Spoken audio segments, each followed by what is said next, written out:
अस्सलाम वालेकुम। मेरा नाम अली सज्जाद है। मैं एफसी कॉलेज का मार्केटिंग एंड सेल्स का स्टूडेंट हूँ। आज हमने ये पॉडकास्ट कंडक्ट कर रहे हैं for the purpose to educate about how to build a brand from scratch and along this how can you initially start as a corporate employee and continue over time and become an entrepreneur by yourself. So let me first introduce you to our guest. He is Mr. Zahid Asnan, who is by profession pharmacist. He has done his MPhil and currently is a PhD scholar as well, soon to be doctor. So next, firstly, we would like to ask Mr. Zahid about his journey, starting from his first job, which probably was exactly after he completed his pharmacy from University of Lahore. 2014 में मैंने graduation की pharmacy की degree, जिसे form D कहा जाता है। It's a 5 year degree program. और मेरी जो ग्रेजुएशन है वो Lahore college of pharmaceutical sciences से है, with affiliation with university of Sargodha. 2014 में ग्रेजुएशन के बाद स्टार्ट जॉब से किया in a pharma company as a production pharmacist. और 1.5 ईयर जॉब करने के बाद देन मुझे स्टडी कंटिन्यू करने का चांस मिला चाइना, और उसको स्टार्ट करने के लिए लाइक एमफिल के लिए मैं चाइना चला गया। और साथ ही वहाँ पे विद स्टडीज़ जो है कुछ बिजनेस करने का एक मौका मिला। Within the field of pharmaceuticals or otherwise? With in field भी था कुछ समहाउ, और आप ये कह सकते हैं कि आउटसाइड फील्ड भी था। तो वो स्टार्ट की। उसके बाद फिर देन कुछ अर्से बाद जो है दोबारा वापस पाकिस्तान आना हो गया। एमफिल कंप्लीट किया, उसके बाद फिर जॉब स्टार्ट कर दी। और जॉब के बारे में ये है कि मेरा पंजाब या लाहौर की जो है वो अच्छी फार्मा कंपनीज के अंदर जो है वो If you could mention some names. सबसे पहले जो जॉब स्टार्ट की वो मैंने सीसीएल फार्मा में स्टार्ट की 2014 में। उसके बाद जब मैं चाइना से वापस पाकिस्तान आया हूँ तो फिर मैंने जॉब स्टार्ट की थी विद हाईनून में अराउंड 2 इयर्स जॉब करने के बाद मैंने एक अच्छी अपॉर्चुनिटी मिली मुझे और एक कंपनी में रिमिंटन फार्मा। फिर हाईनून से रिमिंटन फार्मा शिफ्ट हो गया। और इसमें बेसिक ऑब्जेक्टिव्स आपके ग्रोथ ओरिएंटेड थे जी, बिल्कुल। फाइनेंशियल पैकेज दोनों, उसमें बेसिकली दोनों चीज़ें मैटर करती हैं। जस्ट फाइनेंशियल पैकेजेस या जस्ट ग्रोथ नहीं, दोनों चीज़ें जो थी वो मेरे लिए एक क्योंकि हमारी यूथ को सबसे बड़ा कंसर्न ये आता है कि ये दो चॉइसेस आ जाती हैं जिसमें उनको चूज करना पड़ता है। तो आप इसका कॉम्बिनेशन किस तरह आइडेंटिफाई करते हैं? बेसिकली अगर आप परसेंटेजेस मार्क कर दें कि growth as at the start of the career at least for the first 4 years आप ग्रोथ को कितनी परसेंटेज देंगे और कितनी फाइनेंशियल पैकेज?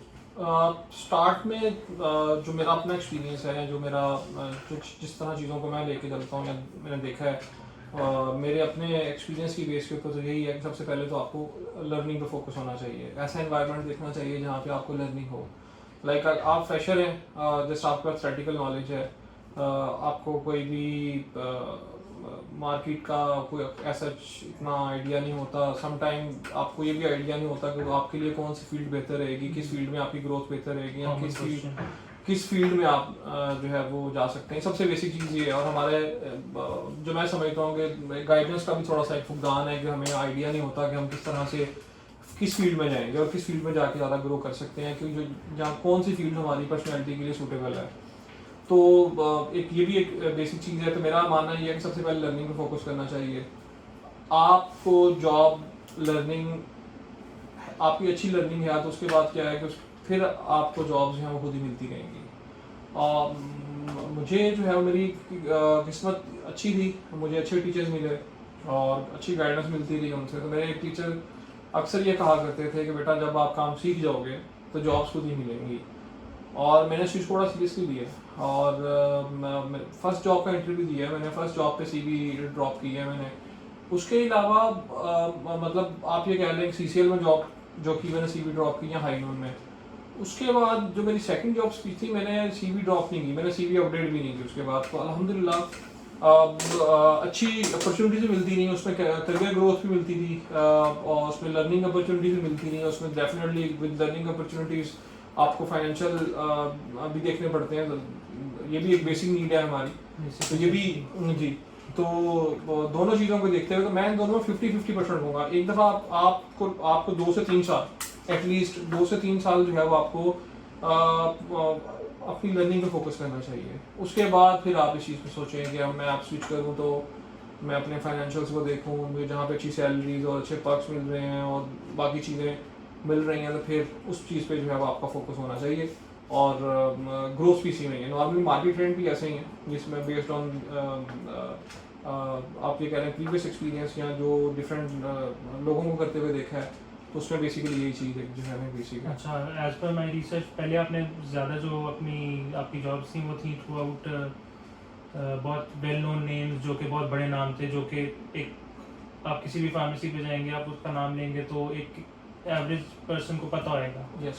लेकिन जो मैंने आप देखा, आप करंटली आप ज़रा इंट्रोड्यूस कर दें, आप करंटली किस कंपनी में हैं और किस लेवल पे हैं? करंटली जो है वो I am associated with Mint Pharma. अच्छा, और इनका स्कोप ऑफ बिजनेस क्या है? बेसिकली मिंट फार्मा का जो स्कोप ऑफ बिजनेस है वो ये है कि ये टॉल मैन्युफैक्चरिंग करते हैं। जो बड़ी ब्रांड्स हैं उनके लिए लोजेंजेस की टॉल मैन्युफैक्चरिंग करते हैं, जिसमें CCL है, हमदर्द है, वुडवर्ड्स है, और काफ़ी कंट्रीज में इनकी एक्सपोर्ट भी है, स्पेसिफिकली लोजेंजेस की। तो बेसिकली अगर मेरा स्विच करने का जो एक सबसे बड़ा आप ये कह सकते हैं जो एक पर्पस था वो यही था। पहले जो मेरा एक्सपीरियंस रहा वो वेल एस्टेब्लिश्ड सिस्टम्स में रहा। वहाँ पे सारे सिस्टम पहले बने हुए थे, जस्ट आपने जाके अपनी इनपुट देनी है और जस्ट उसमें बहुत minimal me too work, yes, और बहुत मिनिमम आपकी जो है इनपुट कंट्रीब्यूशन कह सकते हैं आप, वो होगी। अगर आप उनका कंपैरिजन मिंट फार्मा के साथ करते हैं तो ये एक अभी ग्रोइंग फेज में है। और एक अच्छा, अभी ये कितनी ओल्ड कंपनी है? Mint Pharma is around 6 year old। और अगर आप इनका कंपैरिजन करते हैं विद अदर कंपनीज, यस, तो मतलब लाइक CCL 65 में है, हाई नॉन 84 में है, और अराउंड 80s में ही रेमिंटन भी जो है अराउंड 80s में जो है वो बनी थी। तो उनकी काफ़ी पुरानी जर्नी है और काफ़ी टाइम से वो मार्केट में हैं और वो चल रहे हैं। और मिंट फार्मा को भी जस्ट 6-7 years हुए हैं। और इस सिस्टम में आने का बेसिक ऑब्जेक्टिव यही है कि मैं अपनी इनपुट क्या दे सकता हूँ और किस सिस्टम को किस तरह से based on your previous learning आप चाहते हैं कि एक रिलेटिवली स्मॉलर सिस्टम में आप आके मेजर कंट्रीब्यूट कर सकें। बेसिक जो पर्पस है वो यही है। ठीक है, तो अच्छा एक और चीज़ मुझे कंसर्न था कि क्योंकि ये आपने मेंशन किया टोल मैन्युफैक्चरिंग करते हैं, तो ये इसमें मैन्युफैक्चरिंग लाइसेंसेस इनके होते हैं कि जो डिस्ट्रीब्यूशन कंपनीज होती हैं उनके होते हैं? ये बहुत कॉम्प्लिकेटेड फील्ड है। DRAP is a highly influential and generally known as a very difficult field. So how are these things managed? इसमें बेसिकली जो ड्रग मैन्युफैक्चरिंग लाइसेंस होगा वो तो डेफिनेटली हर एक फार्मा कंपनी का अपना स्पेसिफिक एक ड्रग मैन्युफैक्चरिंग लाइसेंस होता है। Names of Palminon as you can see as the backdrop as well. So ये तो बाकायदा CCL के नाम से एसोसिएटेड है। बिल्कुल ऐसे ही है। इस पे जो ड्रग मैन्युफैक्चरिंग लाइसेंस है वो तो हर फार्मा कंपनी को, जहाँ हर एक जो फार्मा न्यूट्रा जो हर्बल सेटअप है उसको, in this case Mint Pharma के पास, मिंट फार्मा के पास अपना ड्रग मैन्युफैक्चरिंग लाइसेंस है। फर्दर आगे जो प्रोडक्ट्स डेवलपमेंट है, आप उसमें जो सेक्शंस होते हैं, लाइक फॉर एग्जांपल जिस तरह हमारे पास लोजेंजी सेक्शन है, तो इस पे जो पार्टिकुलरली हम अभी जो बड़ी बड़ी ब्रांड्स की बात कर रहे हैं वो लोजेंजीज डोजेस फॉर्म के अंदर है। तो इसमें हमारे पास जो प्रोडक्ट्स हैं इनमें 2 फॉर्म्स मिलते हैं हमें। एक फॉर्म 8 होता है, एक फॉर्म 7 होता है। फॉर्म 7 ये होता है लाइक आप एक स्पेसिफिक ब्रांड, उसमें जो उसके स्पेसिफिक इंग्रेडिएंट्स हैं, लाइक एक्टिव फार्मास्यूटिकल इंग्रेडिएंट्स जिन्हें हम APIs भी कहते हैं। बेस्ड ऑन APIs हम एक स्पेसिफिक फॉर्मुलेशन या एक स्पेसिफिक डोजेज फॉर्म में एक स्पेसिफिक फॉर्मुलेशन जो है वो ड्रग रेगुलेटरी अथॉरिटीज की तरफ से उसका एक अप्रूवल मिल जाता है। और हमने फिर उस अप्रूवल की बेस के ऊपर सेम वही फॉर्मुलेशन जो है वो मैन्युफैक्चरिंग करनी होती है। इसमें 2 फॉर्म्स होते हैं, एक फॉर्म 7 होता है, एक फॉर्म 8 होता है। फॉर्म 7 जो है वो जो मैन्युफैक्चरर होता है उसकी प्रॉपर्टी होती है। लाइक अगर मिंट फार्मा की बात करते हैं तो मिंट फार्मा खुद उस फॉर्म 7 को अप्लाई करेगी और वो हमारी प्रॉपर्टी होगी। और कुछ ब्रांड जो हैं वो फॉर्म 8 पे जो है वो फोकस होती हैं कि फॉर्म 8 हमने लेना है। और फॉर्म 8 में ये होता है, फॉर्म 8 वो उनकी प्रॉपर्टी होती है, लेकिन वो हमारे साथ कॉन्ट्रैक्ट होता है, लाइक CCL की बात करते हैं तो पल्मोनॉल का फॉर्म 8 है और जो उनकी प्रॉपर्टी है, लेकिन उस फॉर्म 8 में जो मैन्युफैक्चर, यस उनकी प्रॉपर्टी है और फॉर्म 8 के अकॉर्डिंगली हम उनके मैन्युफैक्चरर हैं ऑन बिहाफ ऑफ CCL। हम उनको पल्मोनॉल की जो मैन्युफैक्चरिंग है वो करके देंगे। तो इस तरह होता है। फर्दर अगर वो फॉर एग्जांपल अगर फ्यूचर में चाहते हैं जी वो यही ब्रांड किसी और के साथ करवाना चाहें तो वो बनवा सकते हैं। जस्ट वो they will shift from in pharma to any other pharma. Basically direct bonding नहीं होती, सिर्फ एक कॉन्ट्रैक्ट बेस्ड कॉन्ट्रैक्ट होता है, उस पे जस्ट एक एनओसी रिक्वायर्ड होता है लाइक उस मैन्युफैक्चरर से, और then they can shift to any other. Okay, अब डिटेल्स की बात होगी, कुछ स्पेसिफिक पॉइंट्स पे आ जाते हैं कि अगर आप अपनी जो जर्नी है ऑफ द कितने इयर्स की जर्नी होगी आपकी इन द फार्मा इंडस्ट्री? 2014 से स्टार्ट किया हुआ मैंने Okay. और 2014 से स्टार्ट करने के बाद you are into your 10th year. Yes. Okay, so इसमें अगर आप कुछ की पॉइंट्स न्यू एंट्रेंट स्टूडेंट्स को बताना चाहें कि वो कैसे अपने आप को कर सकते हैं improve to be more employable, या ग्रोथ किन फैक्टर्स की वजह से इम्प्रूव होती है? लाइक उसमें तो सबसे पहली बेसिक चीज़ ये है कि आपकी लर्निंग, आप सीखने की नीयत से जाएं, आप स्किल्स लें और आप उस चीज़ को सीखें और उस मामला को लेके चलें। जितना आपका हैंड्स ऑन एक्सपीरियंस होगा, जितनी चीज़ों की आपको या जितना नॉलेज आपके पास होगा और जितनी एक्सपर्टीज आपके पास होंगी, ये एक बेसिक चीज़ एक तो ये है। दूसरा कंसिस्टेंसी बहुत ज़रूरी है कि लाइक आपको कंसिस्टेंट होके एक ही चीज़ पर फोकस्ड रहना है और फोकस्ड होके लाइक ये नहीं है कि आप एक महीना एक जगह काम किया तो लाइक एक जगह जॉब की तो आपको हो यार हो ये तो मैं सेटिस्फाइड नहीं हूँ, मुझे शिफ्ट करना चाहिए, मुझे किसी दूसरी वही जगह टसल आ जाती है बिटवीन फाइनेंशियल एंड ग्रोथ की। तो फिर उसमें इनिशियली आप ये कह रहे हैं कि हमें फोकस ऑन ग्रोथ रखना चाहिए।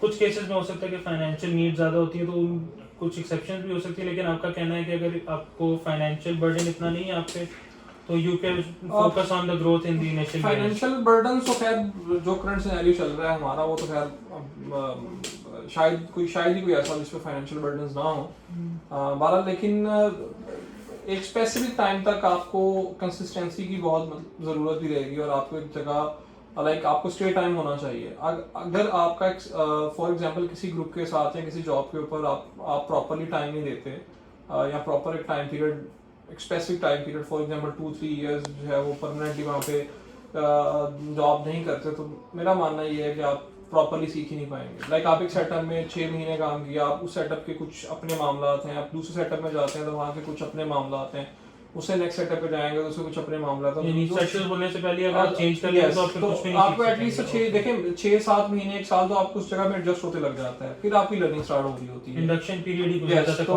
वो जब आप मैच्योर हो रहे होते हैं तब आप स्विच कर जाएंगे तो आपको वो खास लर्निंग नहीं मिल सकेगी। तो ये बेसिक रिक्वायरमेंट मेरे अकॉर्डिंग तो ये है कि एटलीस्ट 3 इयर्स जो है आपको एक स्पेसिफिक जॉब पे स्टे करना चाहिए। एज अ स्टूडेंट ऐसी कौन सी चीज़ें हैं जो एक इन द स्टूडेंट लाइफ आपने की या आप सोचने की अगर की होती तो वो ज़्यादा हेल्प करती during the student year life, यानी ड्यूरिंग द 4 इयर्स और 5 इयर्स ऑफ ग्रेजुएशन? ऐसी कौन सी एक्टिविटीज़ हैं जो आप करें तो वो आपको बिजनेस में हेल्प करती हैं? फॉर एग्जांपल मैंने कुछ जो अपने सीखा है, वीडियो पॉज करेगा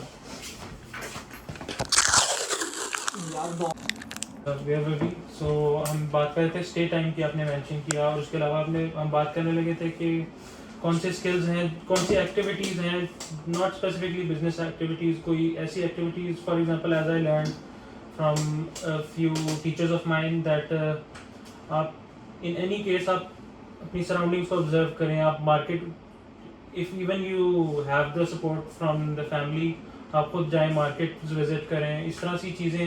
इसके अलावा आपके स्किल्स हैं जो हेल्प कर सकती हैं in the future to understand the practical world? Well इस पे अगर देखा जाए कि आपकी लाइक प्रैक्टिकल वर्ल्ड में बहुत सी चीज़ें ऐसी होती हैं, लाइक एक कॉन्सेप्ट दिया जाता है इंटर्नशिप का।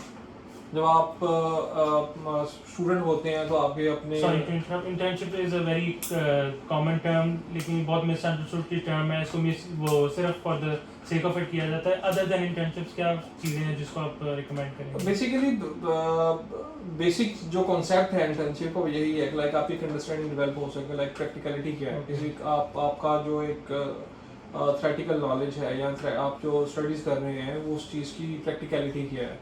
या वो चीज़ें प्रैक्टिकल होती भी कैसी लगती हैं, या वो प्रैक्टिकल कैसे होगा, या फ्यूचर में जब आप उस जगह पे जाएंगे या उस प्लेस पे होंगे तो आपने किस तरह से परफॉर्म करना है। तो ये एक ऑब्जर्वेशन पीरियड होता है, एक लर्निंग पीरियड होता है कि आपने उस लर्निंग पीरियड में आप किस तरह से चीज़ों को ऑब्जर्व करना है।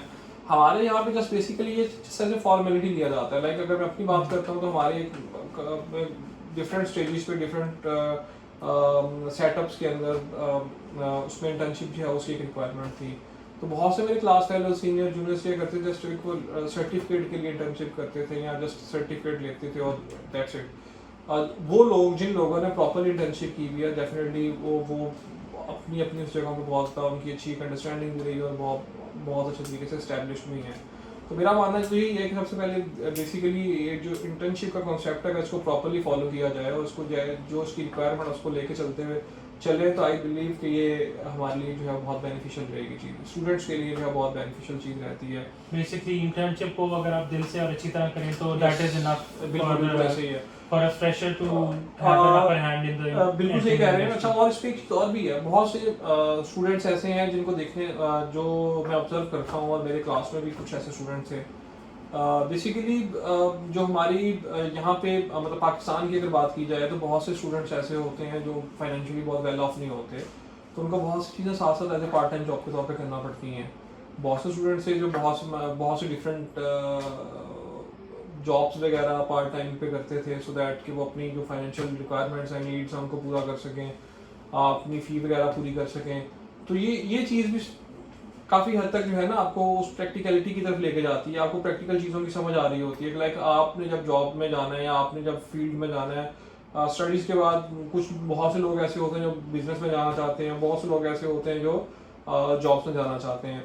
तो ये चीज़ें बहुत बेसिक एक आपको जो रिक्वायरमेंट होती है या जो बेसिक नीड्स हैं आपकी, जो आपको पता होना चाहिए कि ये चीज़ें जो है वो रिक्वायरमेंट है हमारी फॉर जॉब और या ये रिक्वायरमेंट फॉर जो बिजनेस के लिए रिक्वायरमेंट है, तो उसमें आपके लिए काफ़ी हेल्पफुल रहती हैं चीज़ें।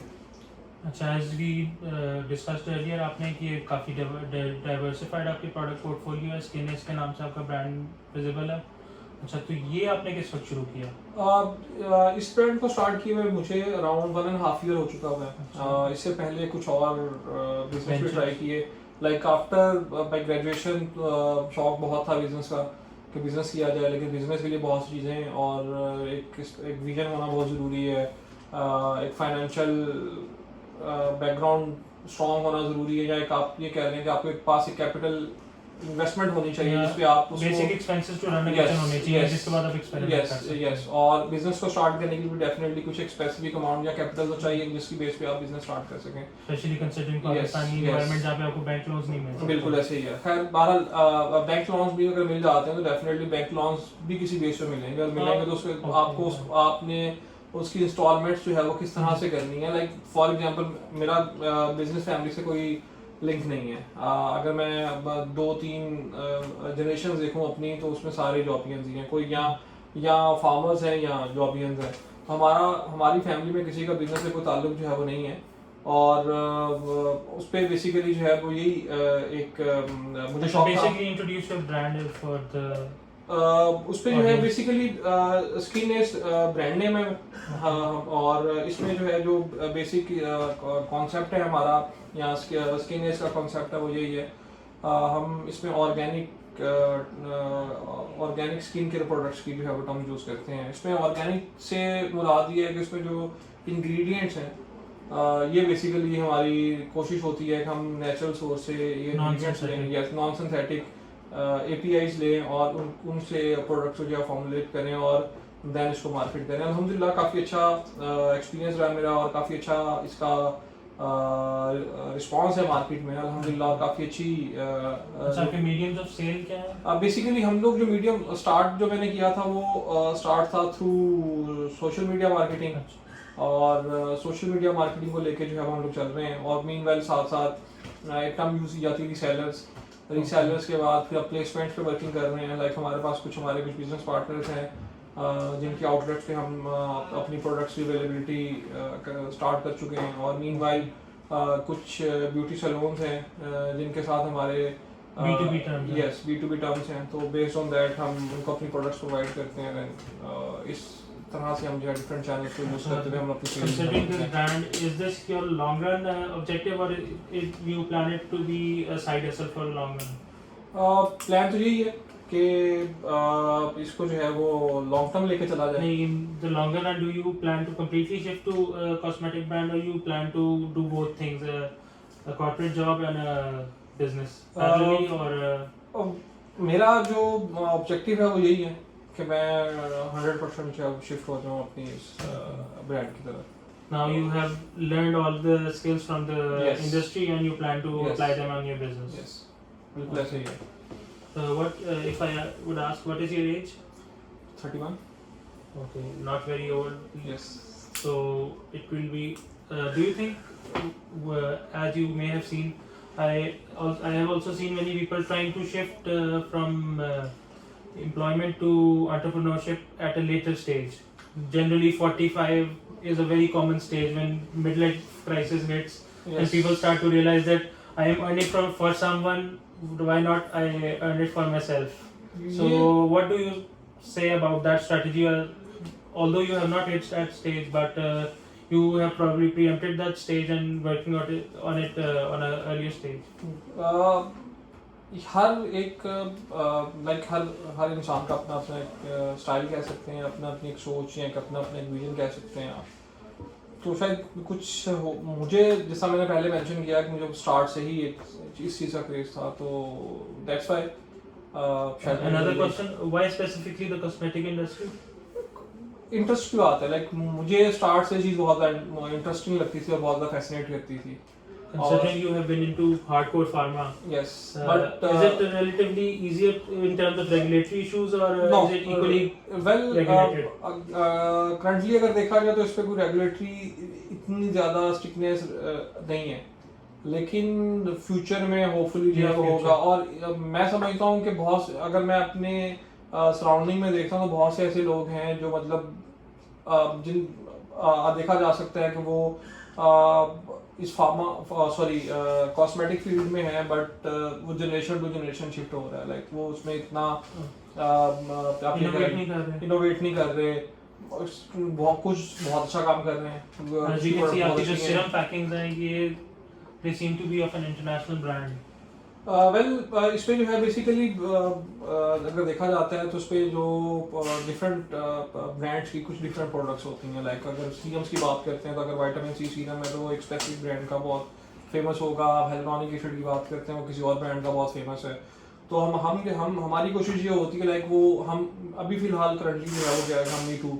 So basically not taking too big steps that you fall down, so you are just taking smaller steps, yes, so you can climb the ladder easily. Yes, so depends market demand किस product की ज़्यादा है, और based on that thing हम just उसका V2 बनाते हैं, V2 बना के उसको लॉन्च कर रहे हैं।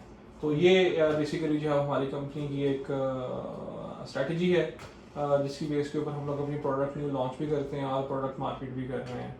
और definitely price range is also basic thing जिसको हम फोकस रखते हुए प्रोडक्ट लॉन्च करते हैं। लाइक फॉर एग्जांपल एक वेल नोन ब्रांड की प्रोडक्ट अगर फॉर एग्जांपल 2-3,000 की है तो लोकल ब्रांड 2-3,000 में कोई नहीं देगा। लाइक डेफिनेटली अगर मैं मल्टीनेशनल प्रोडक्ट छोड़ के एक लोकल ब्रांड पे आता हूँ तो डेफिनेटली मुझे क्वालिटी वही चाहिए। यस, मुझे क्वालिटी वही चाहिए, लेकिन प्राइस जो है वो कम चाहिए। तो हमारी कोशिश यही होती है कि हम क्वालिटी वैसे ही प्रोड्यूस करें लेकिन कम से कम प्राइस में प्रोड्यूस कर सकें। अच्छा, तो इसमें टेस्ट मार्केटिंग का कॉन्सेप्ट आपने यूज किया किसी पॉइंट पे? बेसिकली हाँ, बिल्कुल किया हुआ है टेस्ट। इस पे ये होता है कि जब हम प्रोडक्ट लॉन्च करते हैं सबसे पहले बेसिकली मैं इसके बारे में आपको थोड़ा सा एक वो एलैबोरेट कर देता हूँ हम किस तरह से लेते हैं। लाइक प्रोडक्ट डेवलपमेंट हमारा एक स्पेसिफिक एक होता है, R&D स्केल के ऊपर हम प्रोडक्ट डेवलपमेंट करते हैं। More of a pharma style.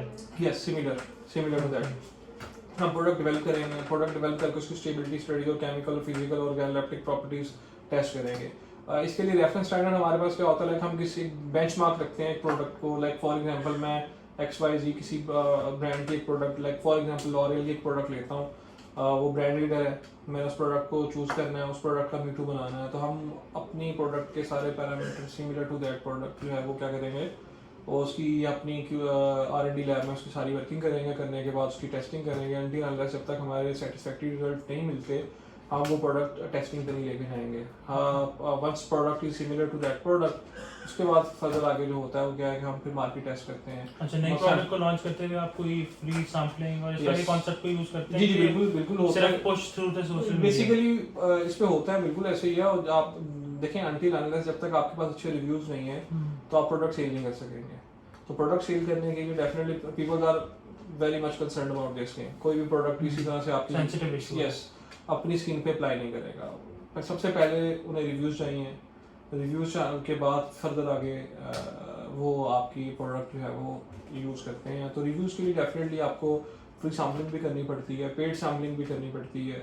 दोनों टर्म्स को यूज़ करते हुए हम पहले रिव्यूज़ कलेक्ट करते हैं। उसके दो फायदे होते हैं। तो ये होता है कि आपको रिव्यूज़ मिल जाते हैं फर्दर और बिल्कुल कंटेंट भी मिल जाता है, कंटेंट भी मिल जाता है, बिल्कुल मिल जाता है। और साथ आपको रियल रिव्यूज़ मिल जाते हैं। लाइक आपको पता लग जाता है कि आपकी प्रोडक्ट में जान कितनी है। जस्ट ये नहीं है कि एक दफ़ा बना के बेचना है, हमें लॉन्ग टर्म चलना है। तो हम ये चाहते हैं कि जो एक प्रोडक्ट हमारी एक दफ़ा खरीदे वो रीऑर्डर भी करे। और अल्हम्दुलिल्लाह हमारी रीऑर्डरिंग जो है वो 50% प्लस जो है हमारी रीऑर्डरिंग है। और हमारे कस्टमर्स जो है वो रीऑर्डर करते हैं हमारी प्रोडक्ट को। अल्हम्दुलिल्लाह हमारा एक बड़ा अच्छा इस मामले में बहुत अच्छा रिकॉर्ड है हमारा। और हम इस पर बेसिकली जो क्योंकि मैं खुद फार्मासिस्ट हूँ और मेरा जो बैकग्राउंड है वो फार्मा का है, तो हम which is very quality oriented है। तो हम उसी पैरामीटर्स को फॉलो करते हुए उन्हीं पैरामीटर्स को हम इम्प्लीमेंट करते हैं अपनी कॉस्मेटिक्स पे। कॉस्ट हाई नहीं हो जाती? बिल्कुल होती है, कॉस्ट हाई होती है, लेकिन वी हैव मार्जिन्स। हमारे पास इतने मार्जिन्स हैं कि हम उस कॉस्ट को बियर कर सकते हैं। और डेफिनेटली अगर आपने क्वालिटी प्रोडक्ट प्रोड्यूस करनी है तो डेफिनेटली आपको कुछ ना कुछ इन टर्म ऑफ क्वालिटी आपको इन्वेस्ट करना पड़ेगा इस चीज़ के अंदर। मैंने अपनी खुद भी थोड़ी सी रिसर्च की थी सीरम प्रोडक्ट की, तो इसकी जो बॉटलिंग है इसकी बहुत ही हाई कॉस्ट थी as compare to other bottles. Yes, बहुत इजी और कन्वीनियंट पैकेजिंग भी अवेलेबल थी, लेकिन दी स्पेसिफिक सीरम बॉटल्स जो हैं ये बेसिकली ग्लास बॉटल्स हैं। उनकी सारी की सारी जो है ना चाइना से इंपोर्ट होती हैं, लोकली मैन्युफैक्चर्ड नहीं है। तो दैट्स व्हाई अगर जो इंपोर्टेड प्रोडक्ट है तो उस वजह से इसकी कॉस्ट जो है वो हाई है। इसकी हैंडलिंग में भी इश्यूज आते हैं, ये फ्रेजाइल प्रोडक्ट है। यस, हैंडलिंग में भी आते हैं। लाइक हमारी पैकेजिंग ऐसी है कि उसके अंदर हम पैक इसको इस तरह से करते हैं like during transportation product safe रहे हमारी। खुदा ना खासा for example some time leakages issues अगर फॉर एग्जांपल आ जाते हैं या कोई ब्रेकेज आ जाती है तो हमारी कंपनी पॉलिसी ये है कि हम रिप्लेस भी करते हैं, कंपनसेशन पे करते हैं अपने क्लाइंट्स को। वो लाइक कोई फ्री प्रोडक्ट साथ ऐड कर देते हैं। तो अल्हम्दुलिल्लाह हमारा basically it's a customer oriented brand thing. It becomes a big अच्छा in the longer run if you would say what would be your target brand to well हमारा मेरा अगर आप बात करते हैं कि सोचना basically 8 to 10 years down the line, what do you think it would be? 8 to 10 years में भी मतलब लाइक जो हमारे करंट सिनेरियोज हैं या जो हमारे बिजनेस एनवायरनमेंट है उसमें तो शायद मुश्किल ही लग रही हैं चीज़ें। कोशिश तो मेरी यही है कि हम इंटरनेशनल एक जो हमारी जो डिफरेंट ब्रांड्स हैं लाइक लॉरियल है, गार्नियर है, हम उन स्टैंडर्ड्स को मीट कर सकें और उस तरह की एक ब्रांड जो है बना सकें। लेकिन जो करंट सिनेरियोज हैं उसमें तो ये चीज़ें जो है वो काफ़ी जो sustainability unstable dollar prices and all the import बहुत मुश्किल है, बहुत मुश्किल है। ओके, तो आपका इसमें long in the short run कोई टारगेट है कि टू एक्सपोर्ट? यस, हमारी एक्सपोर्ट के लिए जो है कुछ वर्किंग चल रही है कुछ, और hopefully we will be able to export this product into African and other developing markets. Yes, with a higher growth rather than targeting European and American markets which are already saturated. हमारी कुछ products हैं जो हम like उसमें भी यही एक sampling पहले करवाई जाती है। जिस तरह कुछ प्रोडक्ट्स ऐसी हैं अल्हम्दुलिल्लाह। एक प्रोडक्ट हमारी एक ऐसी है जो अल्हम्दुलिल्लाह हम स्कॉटलैंड और यूके भेज रहे हैं और स्टार्ट हो चुका है काम हमारा। बहुत बड़े लेवल पे तो नहीं है लेकिन अल्हम्दुलिल्लाह तो वी हैव स्टार्टेड। तो होपफुली बड़ी उम्मीद है light in the at the end of the tunnel नजर आना शुरू होगी। यस बिल्कुल। Okay, thank you very much for your time. Thank you, hope to meet you again. Thank you.